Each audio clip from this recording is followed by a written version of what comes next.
I got out of the shower about an hour ago, and my hair was wet, so I just pushed it on back, and I let it dry while I was watching some YouTube, and it dried like this. This is the 1990s. So this is what I wanted my hair to do, the part being all the way over here instead of like right here. Because in style, hair parts move 1 inch every decade. It was over here in the 50s. A couple of weeks ago, two good friends of mine and I flew to San Francisco so that we could rent a car and drive down to Anaheim over the course of like 3 days to VidCon. It was a very nice trip, but before that I decided I would prepare. I bought this travel kit here. It originally had 4 bottles in it, so just imagine it has 4 bottles in it right now. And on it, it says 5-piece travel kit. So I was looking at this thing, I was like, okay, there's 4. Where's the 5th thing? Is it missing something?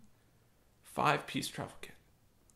I mean, it looked complete. Nothing else could fit in there. It's just enough room for 4 bottles, if you can imagine that. It was the bag.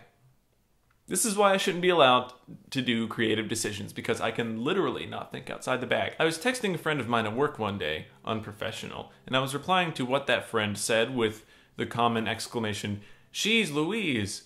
And it's one of those texts that you're doing very quickly. You have to commit and just go with whatever typos may have happened. So I send it, everything's fine, except I look down at my phone and it says, "Cheese Lewis." Like, Gouda grief, Lewis, you've become a monster.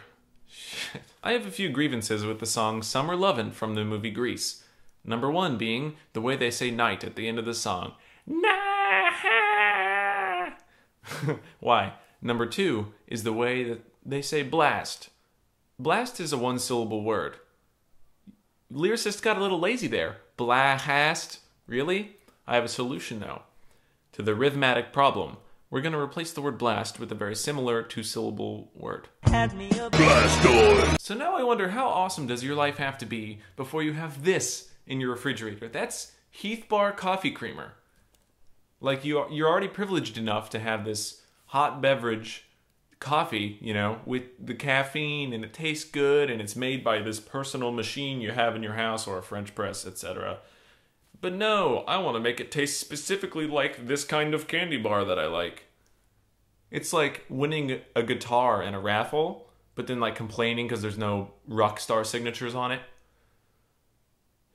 Piece of shit. I think the word maturity can be accurately defined as the time in your life when you hear a term like animal husbandry and you don't think of a sloth in a groom's formal suit and tie and maybe some like shiny sectioned off wingtip shoes for its 3 toes. Not quite there yet. Maturity can be defined as the time in your life when you hear a term like animal, in which you hear a term like I can't even say it.